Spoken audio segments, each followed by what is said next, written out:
Onde tiver a articulação meneando por detrás, Deus vai quebrar, mas não vai prosperar. Senhor, me ajuda essa palavra aqui nesta noite, Jesus. A palavra está liberada. A paz do Senhor, irmãos, tudo bem? Que a paz do Senhor esteja com você. Confira comigo essa mensagem do pastor Isaías a respeito do Salmo 46. Deus tem uma palavra para você. Confira comigo. Salmo de número 46, quantos acharam dizem amém? Diz: a fé perfeita em Deus. Deus é o nosso refúgio e fortaleza, socorro bem presente na angústia, pelo que não temeremos, ainda que a terra se mude, e ainda que os montes se transportem para o meio dos mares, ainda que as águas rujam e se perturbem, ainda que os montes se abalem pela sua braveza. Há um rio, cujas correntes alegram a cidade de Deus, o santuário da morada do Altíssimo. Deus está no meio dela, não será abalada. Deus ajudará ao romper da manhã. As nações se embraveceram, os reinos se moveram. Ele levantou a sua voz e a terra se derreteu. O Senhor dos exércitos está conosco. O Deus de Jacó é o nosso refúgio. Vinde contemplai as obras do Senhor, que desolações tem feito na terra. Ele faz cessar as guerras até o fim da terra. Quebra o arco, corta a lança, queima o carro no fogo. Aquietai-vos e sabei que eu sou Deus. Serei exaltado entre as nações, serei exaltado sobre a terra. O Senhor dos exércitos está conosco. O Deus de Jacó é o nosso refúgio. Amém. Irmãos, eu particularmente acho esse salmo lindo. Salmo de número 46. O livro de Salmos em si são textos, escritas, louvores, cânticos inspiradores para nós. Mas o salmo de número 46 é um salmo que eu particularmente acho lindo. Não falamos capítulos, irmãos sabem disso, mas não custa recobrar. Não falamos capítulo porque é hino. Nós lemos porque para nós é escrita, mas o judeu louva, canta, adora. São cânticos, são louvores. E quando é cântico, louvor, não é capítulo. Então eu não posso falar salmo, capítulo de número 46, 23, 91. Então é salmos de número 46, salmos de número 23, de número 91. O salmo de número 46, ele é conhecido como um salmo de guerra. Um salmo que, se não foi composto, pelo menos a história vai dizer que o povo de Israel teve vitórias através da adoração em alguns salmos, em especial o salmo de número 46. É um salmo que nós vamos ver a grandeza de Deus, a força de Deus, a potência de Deus, a majestade do Senhor, conhecido como salmo de guerra. Salmo esse que Deus dá inspiração para o seu povo para louvar na hora da adversidade. Na hora da guerra tem relatos bíblicos que a Bíblia vai dizer que o povo louvou, cantou e o Senhor deu vitória para o povo. Agora eu preciso abrir um parênteses aqui. Só crente canta na guerra, irmãos. Nós não vamos ver nenhum outro exército louvar no meio da guerra, porque quando nós falamos aqui embaixo, na visão terrena, na visão humana, quando nós falamos de guerra, nós falamos de tudo ou nada.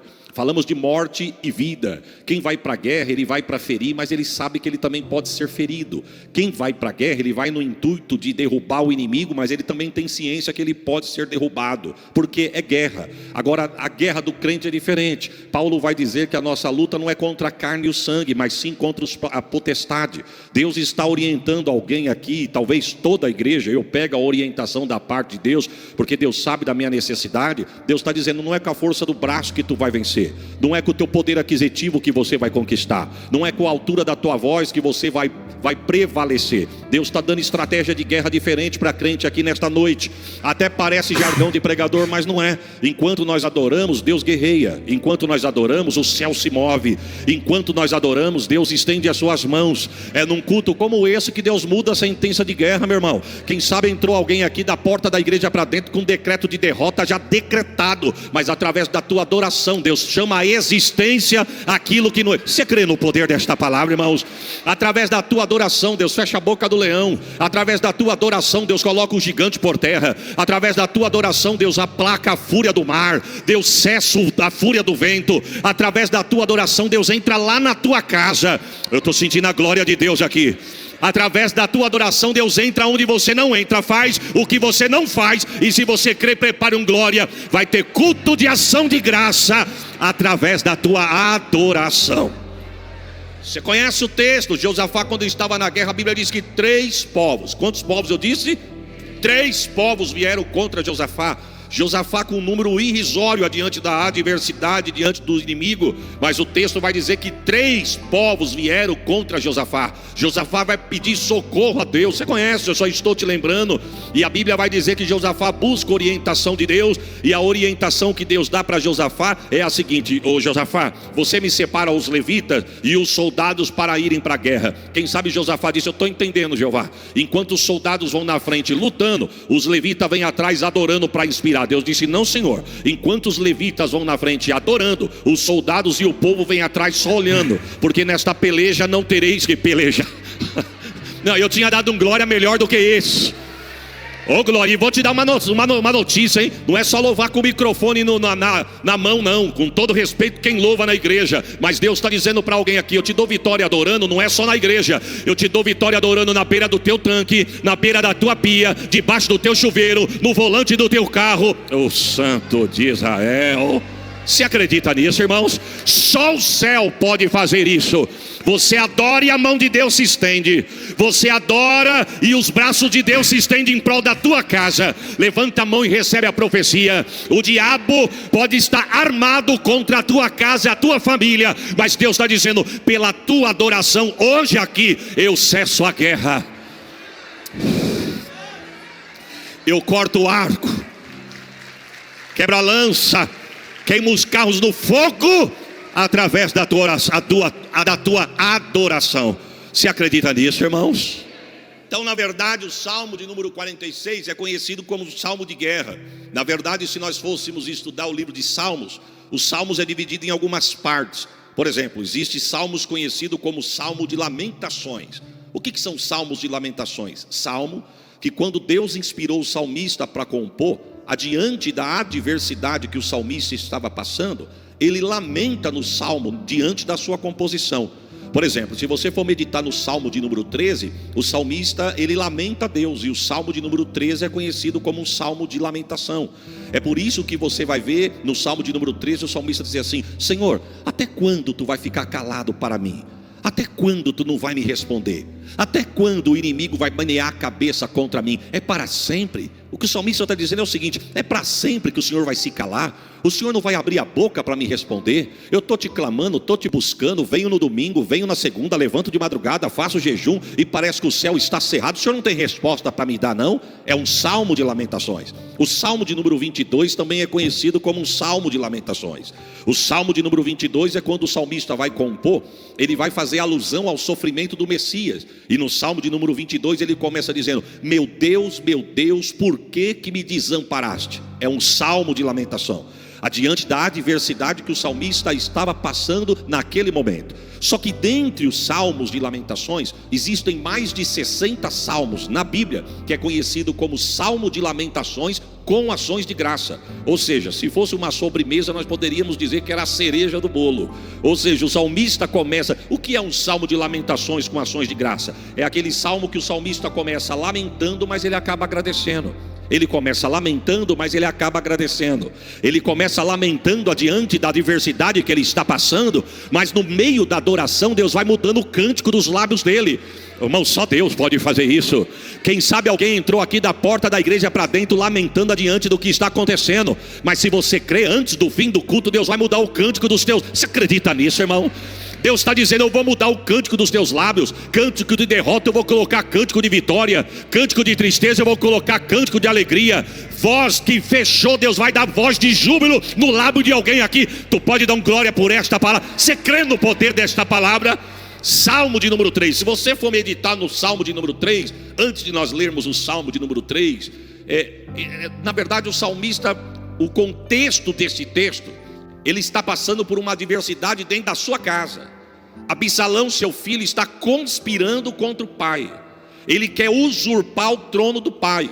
Ele quer arrancar Davi do trono e sentar na cadeira do pai. E a história diz que diante deste contexto, ele fica no intervalo, irmãos, de 2 anos sentado na porta do palácio, ganhando o coração do povo. Porque o rebelado ele não tem pressa. O rebelado ele é baixo. O rebelado, meu irmão, ele tem golpe baixo. Ele não tem nem para ele, mas ele promete o que ele não tem nem para ele. Ele não pode garantir, mas ele gosta de prometer. O rebelado ele é assim. Ele senta na porta do palácio, e a história vai dizer que o povo vinha de longe para consultar o rei. E ele olhava para o povo e dizia assim: você veio da onde? Ah, eu vim de tal terra. Puxa vida, você veio fazer o que aqui? Eu vim falar com o rei. Aí o que ele dizia: quem dera eu fosse rei sobre Israel. O povo dizia: mas por que você está falando isso aí? Ele diz: porque o meu pai não está com tempo nem para mim, quanto mais para você.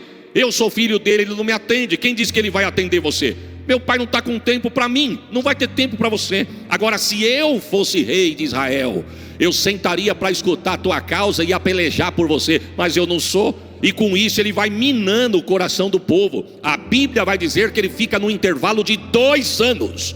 2 anos com esse espírito sorrateiro pelos bastidores.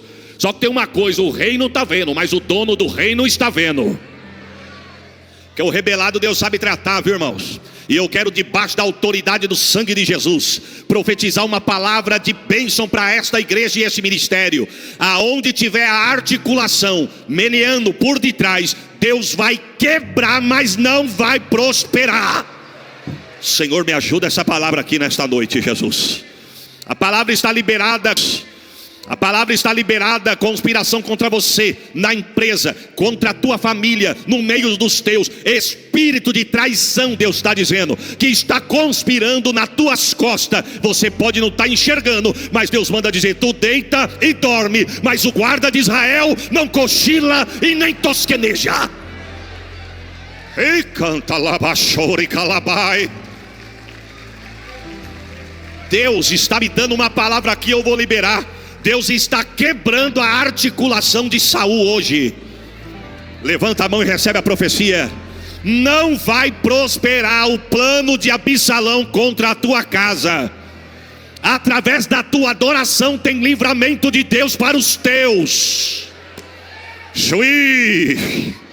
Alguém já articulou para a porta se fechar, mas Deus manda dizer: a chave é minha, a porta quem abriu sou eu. Eu estou guerreando por alguém aqui. Eu dava um glória melhor do que esse. Receba esta palavra.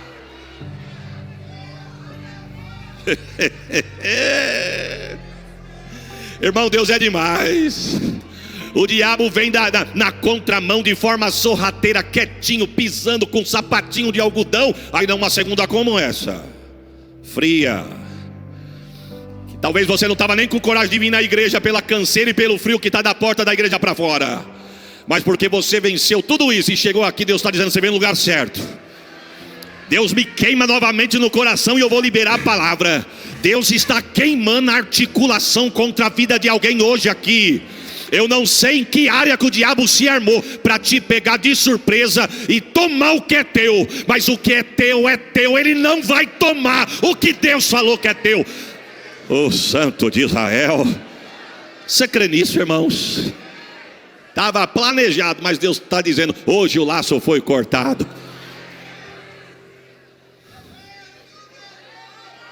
Chui, calamanai. Eu limpo, eu tiro, eu trago à tona. Eita, pode dar 3 tapinhas gelado, querer mostrar que é vaso, que é profeta, querer impressionar, mas fica tranquilo. Deus está visitando os 4 cantos da igreja aqui agora.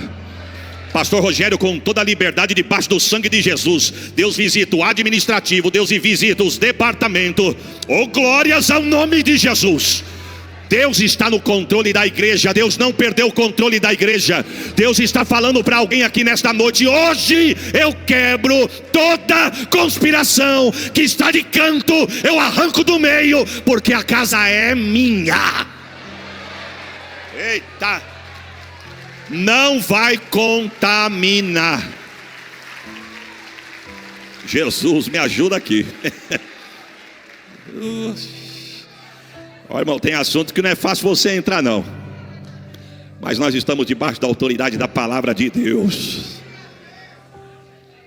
Quem dera eu fosse rei sobre Israel, eu ia te escutar e resolver o seu problema. Ele foi minando o coração do povo. E ao cabo de 2 anos, quantos anos eu disse? Ele percebe que ele ganha o coração da maioria. E o texto diz que ele explode com a rebelião. Davi está no palácio. E a história chega no ouvido de Davi: Absalão, seu filho, acabou de rebelar contra você. E cadê ele? Vem vindo aí para te matar. Ele não está com um exército, ele está com mais da metade da nação contra você. O texto diz que quando Davi sente o peso da ameaça, não tem outra situação a não ser fugir. O contexto do Salmo 3 é uma fuga de Davi para não morrer na mão do seu filho Absalão. E o texto diz que ele corre pelas costas do Monte das Oliveiras. Mas antes dele chegar no Monte das Oliveiras, quando ele vai pegar o rumo do monte para se esconder no alto do monte, o inimigo lutando, ele fugindo para o monte. O inimigo lutando, ele fugindo para o monte. O inimigo lutando, ele fugindo para o monte. E o texto vai dizer que quando ele chega no pé do monte, alguém fala para ele: Davi, não é só teu filho com a nação que está contigo, tem um aí no meio aí que você precisa saber. Quem que é? Aitofel. Davi diz: vamos parar a fuga agora, eu preciso fazer uma oração. E qual que é a oração? Vai fazer campanha? Não. Vai dar as mãos? Não. Corrente? Também não. Vai dobrar o joelho aqui e fazer uma vigília? Não tenho tempo para isso. Você vai fazer o quê? Repetir 3 vezes a mesma frase, curta, pequena e objetiva. O que é para nós falar, Davi? Senhor, quebra os planos de Aitofel. Senhor, quebra os planos de Aitofel. Senhor, quebra os planos de Aitofel. Davi olhou e falou: vamos continuar a fuga. Mas só isso? Fica tranquilo, irmão. Quem era Aitofel? Um estrategista de guerra e político de Israel. Quando você vai estudar a história deste homem, você vai ver que as palavras de Aitofel, os estudiosos vão dizer que eram tidas como oráculos na Bíblia, irmãos.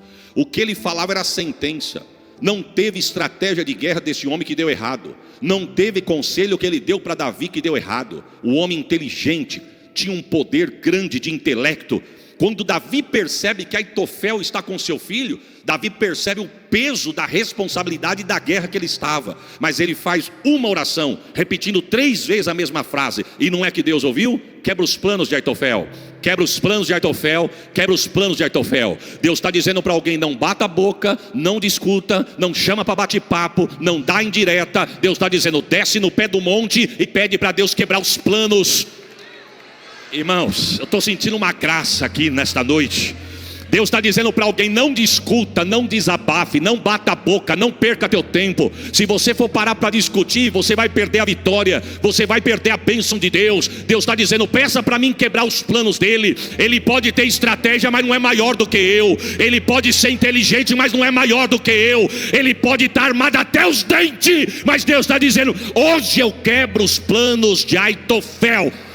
Eu dava um glória melhor do que esse, porque a palavra é de livramento para nossa casa hoje. Aqui receba o peso desta palavra. Sabe o que ele faz? Continua a fuga. E ele continua a fuga. Quando ele chega no meio do monte, nós estamos no contexto do Salmo 3. Quando ele chega no meio do monte, a história diz que Davi olhou para o alto e falou assim: Joabe, arruma a cama que eu estou com sono. Deus fez a noite para dormir. Joabe olhou e falou: não, mas nós não podemos parar para dormir não, rei. Se nós parar para dormir uma hora dessa, seu filho vai nos alcançar e vai nos matar. Seu filho não está com meia dúzia, seu filho está com um exército. Davi disse: mas Deus fez a noite para dormir. A minha parte eu estou fazendo, Deus vai fazer a parte dele. Arruma, inclusive, me dá a harpa aí, que eu quero cantar um hino aqui agora. Irmão, é nessa hora que Davi tem a inspiração para escrever o Salmo 3. Aí eu te pergunto de novo: como que pode compor no meio da guerra? Como que pode cantar no meio de uma adversidade? E não é só cantar, porque uma coisa é você cantar o que existe, outra coisa é você compor o que Deus está te dando na hora. É por isso que o Salmo 3 ele começa lamentando. Ele começa dizendo: Senhor, como se tem multiplicado os meus adversários. Na tua casa tu lê, não leia aqui não para não perder tempo. São muitos os que se levantam contra mim. Olha o verso 2: muitos dizem da minha alma, não há salvação para ele em Deus. Vamos traduzir isso aqui? Senhor, como se tem multiplicado os meus adversários. São muitos que se levantam contra mim. Davi está dizendo: Senhor, eu estou com tanto inimigo que nem eu sabia que eu tinha tanto inimigo assim. Eu não sabia que eu tinha tanto inimigo desse jeito. Eu estou sentado no trono, eu sou o rei de Israel, mas eu não sabia que eu tinha tanta pessoa contra mim. São muitos os que se levantam contra mim. E a história vai dizer que era tanta gente, que olha o que ele diz assim no verso 2: muitos dizem da minha alma, não há salvação para ele em Deus. Sabe o que está dizendo aqui? O povo está dizendo: dessa nem Deus vai se livrar Davi. Davi foi livre por Deus do gigante, do urso, de filisteu, de leão. Mas essa aqui, nós não estamos falando de nação inimiga, nós estamos falando do povo dele, da casa dele, que está debaixo da autoridade dele. mas é tanta gente que nem Deus livra ele dessa. Só que no meio da adversidade, espero que você esteja ligado para receber o que Deus está dizendo. E eu não estou falando isso para você dar glória, eu estou falando isso para você guardar na tábua do teu coração. No meio da adversidade, Deus vai mudando o cântico dos lábios de Davi. Aí o verso 3, Deus muda dizendo: mas tu, Senhor, és um escudo para mim, a minha glória, o que exalta a minha cabeça. Com a minha voz eu clamei ao Senhor e Ele me ouviu desde o seu santo monte. Olha o que Ele está dizendo: eu não terei medo de 10 milhares de pessoas que se puserem contra mim ao meu redor. Deixa eu abrir um parênteses. Não tem medo não, Davi?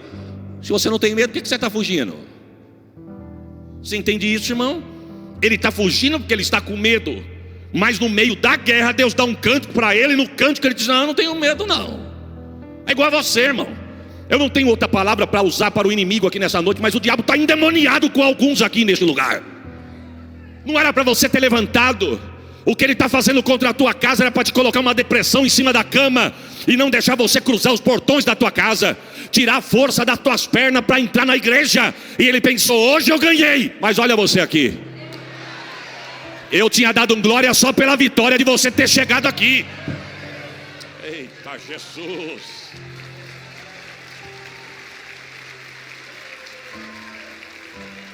O que ele fala? Joabe, arruma a cama que eu estou com sono. Inclusive me dá a harpa aí, que está me descendo uma inspiração aqui. Aí ele pega a harpa e ele canta o Salmo 4. Eu deitarei e dormirei, porque só tu, Senhor,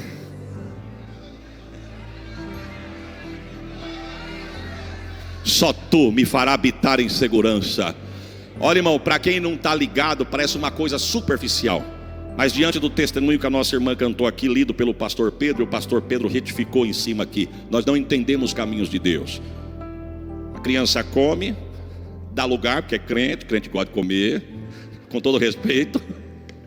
E o que era para ser lágrima, o que era para ser tristeza, o que era para ser choro, e você conhece, você sabe do que eu estou dizendo, o que era talvez para deixar uma sequela, Deus faz alguma coisa acontecer de madrugada só para dar vitória para uma criança por causa de um clamor de uma alma, meu irmão.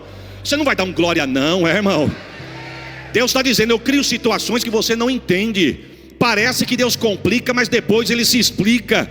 Davi disse: eu vou deitar, eu vou dormir, porque só tu, Senhor, me fará habitar em segurança. Quem sabe você deitou de ontem para hoje debaixo de guerra e levantou com ela, mas eu quero profetizar: Deus pode até não te dar a vitória hoje decretada nas tuas mãos, mas hoje Ele começa a escrever uma história de vitória no meio da tua casa. Levanta a mão e recebe a profecia. Você vai deitar, você vai dormir, você vai repousar, porque o inimigo não vai ficar te martirizando, tirando a tua noite de sono. Deus está dizendo para alguém aqui: Ele não vai te judiar, porque enquanto você descansa, Deus guerreia por você, Deus guerreia pelos seus. Você crê no poder desta palavra? Ele deita, dorme, e quando ele acorda, ele pergunta para Joabe: Joabe, está todo mundo bem aí? Está todo mundo bem. E Absalão? Ninguém viu. Se passou por aqui não vimos, porque deitamos e dormimos junto com você. Na hora da guerra, meu irmão, pode ter poucos, mas quem te deu o ombro para chorar vai se alegrar também junto com você. Aí ele diz: então arruma a cama e vamos continuar a fuga. Mas antes me dá a harpa aí que eu quero continuar o hino que Deus me deu ontem. E ele continua o Salmo 3 dizendo: eu deitei, dormi e acordei. Prepare um glória, irmão, porque o Senhor me sustentou.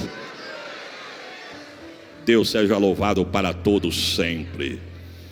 Olha o que ele diz, verso 7 do Salmo 3: levanta-te, Senhor, salva-me, Deus meu, pois feriste a todos os meus inimigos no queixo e quebraste os dentes do ímpio na boca. Irmão, não se empolga não, irmão. Daqui de cima eu já vi gente fazer assim, ó. Daqui eu estou vendo, irmão, daqui. Todo o espírito do popó. Irmão, não é na força do teu braço que você vai vencer. Perceba que Davi não está falando eu vou fazer, ele está dizendo: Senhor, faça. Faça. E olha o que ele está dizendo: Senhor, levanta-te, salve-me, pois feriste. Deus ainda não tinha decretado a vitória por 100% na mão de Davi, mas ele já está cantando a vitória. Senhor, tu feriu meu inimigo no queixo. Irmão, você entende isso? Eu não entendo nada de luta. Mas esses dias eu estava conversando com um rapaz num lugar, nós estávamos tomando um lanche, e estava passando uma reportagem de uma luta de um campeão de um outro país, lutando com outro camarada. Aí quem estava comigo começou a olhar, eu olhei e falei, rapaz, eu não entendo disso, eu nunca fui fã dessas coisas. Falei, eu não gosto de brincadeira de mão, não gosto de coisa de ficar pegando, nunca gostei disso, não gosto de artes marciais, não gosto de nada disso. Nunca gostei, irmãos, nunca gostei, desde criança, não gosto de ver brincadeira de mão, se pegando, eu nunca gostei, com todo respeito a você que gosta, mas eu nunca gostei disso. Aí eu olhei pro irmão, não sei que o irmão comentou comigo daquilo, eu falei, rapaz, eu não gosto daquilo não. Ele falou, você não gosta, mas dá uma olhada lá, dá uma olhada. O cara não é grande? Eu falei, é grande, mas só de olhar o tamanho do cara já dá pra ver que venceu o outro. Ele falou, fica olhando que você vai se surpreender. Do nada, eu não sei o que aconteceu lá, o camarada menor, deu na ponta do queixo. Se não acordou, tá dormindo até agora, irmão. Olha o que Davi está dizendo, não tem quem fica de pé. Davi está dizendo, Senhor, não dá na orelha não. Não dá na orelha, porque se dá na orelha fica tonto, cai e pode levantar. Também não dá na testa não, porque na testa pode deixar tonto, pode cair, como eu deixei Golias com uma pedra, mas eu tive que montar nas costas dele para acabar de resolver. Davi está dizendo assim, eu quero que o Senhor dá no queixo, para ele apagar. É o que Davi está dizendo, o Senhor feriu o meu inimigo no queixo. O Senhor quebrou os dentes dele na boca. Sabe o que Davi está dizendo? O Senhor tira a autoridade do meu inimigo. Tira a autoridade do meu inimigo e faz ele tombar diante de mim. Irmão, não é palavra de vingança não. Eu não vim aqui pregar discórdia, nem vingança, nem dizer que Deus vai pegar o teu inimigo, nada disso. Mas se não sair da frente, levanta a mão e recebe a profecia.